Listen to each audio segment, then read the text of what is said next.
I do too. I do. I have him in every lineup that I can feasibly put him into. I'm going to do some more lineups with Russell Wilson where I take Doug Baldwin out and I don't concentrate on the stack. I just concentrate at hitting the best guys in at each position.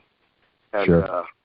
Mike Evans is my number one start. He's the top wide receiver this week, I think, for sure. Especially he is, and there's a reason for it. New Orleans is 31st against the pass. They can't stop anybody.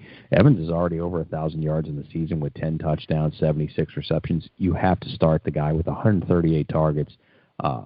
Jameis Winston has proved that he's going to look for Mike Evans inside the 20 more than anybody else. He's his first look. He's his only look a lot of times. Fortunately for Jameis, Mike's 6'5", and he can get up in the air and catch things. Kid's caught the ball a lot better this year than he did last year, that's for certain. Last week wasn't Mike Evans' best day. He had 6 targets, 3 catches for 38 yards, did not find the end zone, 7.3 Fan Duel points. Not his best day. That's all the more reason that you have to start him in every lineup. I would think so. I think Golden Tate kind of demonstrated that the team can get thrown all over on. And yeah, they really can. Bucks kind of have the perfect offense for that. So, well, let's go back down a little bit further into it. You mentioned Golden Tate. I have Golden Tate. I have Evans as my number 1 and my must start. Okay. Golden Tate is a number 2. I like Golden Tate. I work to have him in a number of lineups, especially because I believe Marvin Jones is going to be out again. So that you saw. Yeah, he is. They have that Andre Roberts that they tried to feed the ball to, but he seemed more than just a serviceable 4 or 5 catches for 40 yards guy. Tate, you saw he had big playability, and he got you where you wanted to be. He was one of the top wide receivers last week, and we called him. So I'll ride him again until he shows me otherwise. I really like Spurs rebound, and I don't know if you heard that, and I'm waiting on the update to see if he practiced, but I like Brandon Cooks because Michael Thomas didn't practice yesterday anyway. So yeah, I do. I think Cooks, he had a decent game last week. He almost scored that touchdown, which would obviously made it a pretty decent game. I think he bounces back because that's who I think Drew has to rely on. Willie Snead looks like something happened. He doesn't have hands anymore. He's had that huge game to start the year, and then he's just been mediocre at best. So I don't know if I really feel comfortable with Brees shooting offense through him. I think he's going to rely on Cooks. So I like Cooks. I have some Evans, Cooks, and Tate lineups. So yeah, Cooks really rebounded nicely last week against Detroit. 9 targets, 7 catches, 73 yards. Didn't find the end zone, and it only turned into 11.2 fantasy points on FanDuel. But he still got into the mix early. They tried an end around with him, I think, in his first touch of the game. They got him the ball pretty early. Yeah, they know that they're a better team when they get that kid involved. I think with Michael Thomas out, who he's really become Drew Brees' Mr. Reliable, I think that you will see Brandon Cooks in at 6,300. That's, you're always rolling the dice with that kid. But one big one over the top, I think we mentioned it earlier, he's probably going to be set up one-on-one with Vernon Hargreaves. They are about as much of a size match as you're going to get in the NFL, but I do think that Hargreaves can run, but not run with Brandon Cooks. Cooks is going to get open. He's going to get his looks. He's going to get his catches. So, yeah, I like that pick a lot. Give me a third wide receiver. I got one that I'm salivating over him. Oh, man. Can I give you more than – let me give you a few. You can give me 5 if you want. I'll spit them out real quick because sure. A couple of them are the same. Dontrell Inman. San Diego's got a nice matchup. Yes, or Tyrell Williams. Either one of those guys, and they have a different price points. Tyrell's at $6,800, and Dontrell's at $55. So depending on how you piece them together with your cost, I like those guys because the matchups. Also love Taylor Gabriel this week because our buddy, you're damn lucky, Julio Jones has turf toe. He's not practicing. He'll probably play, and he'll probably be, because he's a stud, he's a tough guy, he's not a prima donna in any way. No, he's not. And so I expect him to play, but just to be ineffective, maybe get 45, 50 yards. He'll get catches because he's still he can, separate himself, has a good, long arms, etc. But I think they're going to get the plays and the touchdowns from Taylor Gabriel, even a touchdown. But I'd be surprised if Julio Jones goes off to any measure. So that makes Gabriel is a guy I'm looking at.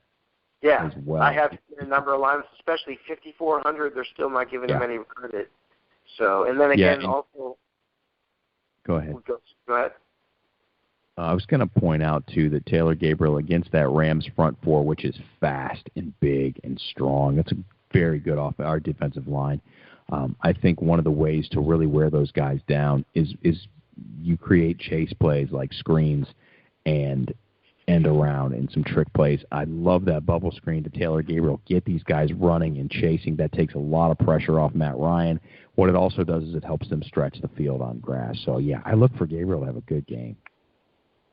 Yeah, I did too. I also, like you had mentioned, your buddy Ted Ginn. Ted Ginn's the guy I'm salivating over. Oh, is he? Yeah, I have him in a few lineups as well. I mean, he's really the only dependable receiver. And I think we talked about how the team last week, they have a better offense when they don't force the ball to Kelvin Benjamin. And Teddy gets open better. I mean, he does. He does. He's not dropping he can as much. Get past that defense. He's catching more than he drops. Yeah, he is. He's still dropping them here and there, too. But that guy gets up over the top of people, and he creates a threat. He also makes a better day for Jonathan Stewart. But they haven't used Jonathan Stewart very well at all this season. I know he was hurt for a spell, but anyhow, that's another wine fest for me. But, yeah, I love Ted Ginn. He scored in 3 straight games.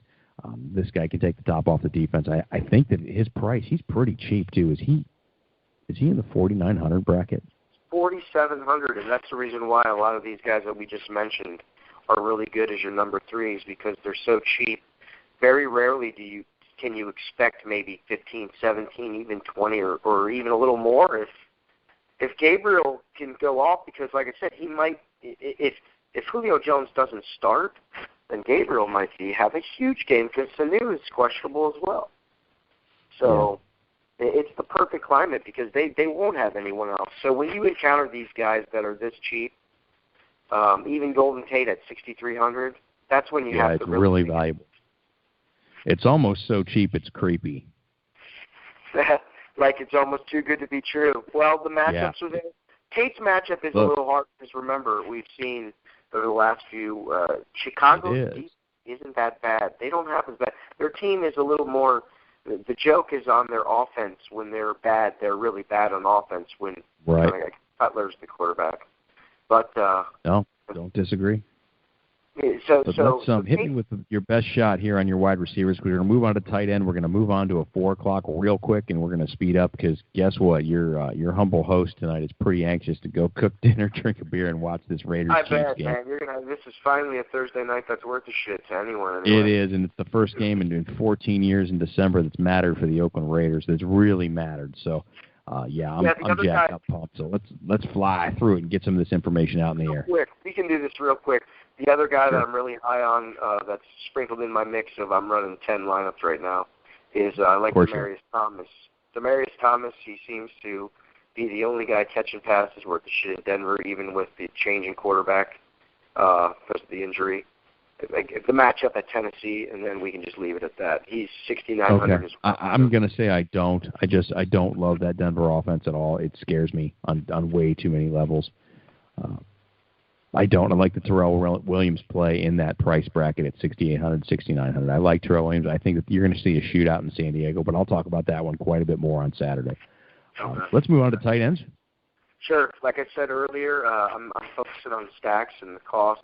So Cameron Brate with a lot of my Winston stacks, and then I'll devote a lineup or two where I try to fit in the best tight end period. But Cameron Brate, because Winston's really only has Mike Evans and Adam Humphries to throw to on any steady pace, and Humphries will probably be out, so that makes Brate even more effective. And Brate's been one of his go-to guys all year, so I like Brate at 5,600. Jimmy Graham, 6,600. He's got one of the better matchups as far as points allowed to the position this week. So with my Russell Wilson stack or by himself, I don't know if I'm too high on doing any lineups with Cameron Brate in my quest to get the most points of the position. But I think Graham, you could. So that's even a double positive. So Jimmy Graham, I really like. I also like Tyler Eifert if you want to roll with with a lot of different reasons. The matchup at the position they're playing, the way that, he's probably one of their better receivers now. I don't know how well Brandon LaFell might be a great pick at wide receiver. It might be a complete miss as well. I don't think you're going to find that with Tyler Eifert. So those are my guys at tight end that I'm really looking at this week. Again, Brait fits, like I said, more with my stack matchups, and then Eifert and Jimmy Graham would be my studs. I guess they're kind of chalky, but that position is cheap. No, they realize it's a not a deep position. It's really a couple and then nothing else. Quickly on the tight ends, I like Tyler Eifert this week. He had such a shitty week last week that I think that they have to get him back involved. That game against Philadelphia's been great against tight ends, but Brait, 2 catches on 2 targets, 25 yards. He did sneak in a touchdown that made it a tolerable day for me in some standard leagues. But Jimmy Graham I like. That should be an interesting game against Green Bay. I have no problem with Greg Olsen. I think that game against against San Diego, rather, is going to be a high-scoring game. I don't see any way that it's not, and I think that Greg Olsen gets involved. He's another guy who didn't have the best week last week. He hasn't had the best season. I think he had 3 catches for 30 yards last week, 4.5 fantasy points on Fan Duel against, say Seattle whipped their ass. I get it, but Greg Olsen hasn't had a good day since like week 10. Week 9, he hasn't been very good, and prior to that he was pretty lousy too. It's time to have a barn burner and get something going in Carolina. Then they can shut it down and go dab their way into the off season. So I do like Greg Olsen. Another guy to keep an eye on is Ladarius Green in Pittsburgh. San Diego had high hopes for this guy for a lot of years, and it never really panned out. He is now fully healthy, and last week against the Giants, 11 targets, 6 catches, 110 yards, and a touchdown. All of a sudden, maybe him and Big Ben are starting to come together. They're starting to feel that gel. So at 5,800, Ladarius Green's going to be a pretty common play. He's going to be sneaky but common. I like it. I like it a lot, actually. And according to my notes, that's all. So let's slide quickly into the kicker and defensive position. Let's spend less than a minute on this because the 4 o'clock stuff is really tricky with the 4-game set, but I want to talk about those games. So quickly on to the kickers. I just went with who I thought had the best matchup, and I went for the cheapest guy this week. As far as the cheapest bracket that you can choose on FanDuel, it's $4,500. You can't go any cheaper than that. So I went with Mike Nugent just because they're playing the shitty-ass Browns. Enough said. There's really no need for me. He's been terrible. Matt Bryan is the pick this week, but he's so expensive. By the time we go through a lot of these matchups, when you get the chalk in 1 or 2 of the running back positions, even if you go with all the guys we matched up that are the cheaper, blah, blah, blah, awesome plays, you still are broke when you get down to this. Yeah, you're going to need that extra $700 that Bryant's going to eat up. Yeah, I would rather, if I could, put it in the defensive slot this week. So Mike Nugent's a safe play, but if I have, the extra $700, then I'm going Matt Bryant. And then, of course, obviously, accordingly, depending on what you have. But I think Cleveland, I could see double-digit points from Nugent for sure. I could see him making 2 or 3 field goals and then 4 extra points. Yeah, I mean, weather's always something to keep in mind with your kickers, too. So, Matt Bryant's got an ideal California day. Guy like Vinatieri's in the Dome, Prater's in the Dome.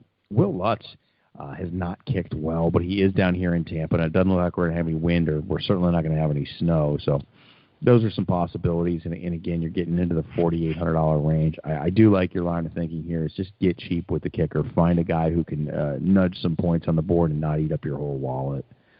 A Nick Novak comes into mind. I see Houston actually competing with Indianapolis in that game as inside the Dome. Indy's defense stinks. Nick Novak could put you 9 up on the board, so maybe it's tolerable. But if that's good with the kickers, let's slide right to defense. Defense, I think this is a pretty easy play. Before, I was really high up initially because, again, the matchup with Cincinnati and Cleveland gives the most points to that position. That was when I thought Josh McDowell was still the QB. So I changed because I didn't think that Cincinnati's D was dynamic enough and McDowell's a pretty decent QB. So I changed and went with the Vikings, and that's who I really am high on. It saved me a couple bucks because I think Cincinnati's with 5,000. But now knowing that Cincinnati is with they get to face the QB, the fumble machine, the interception machine,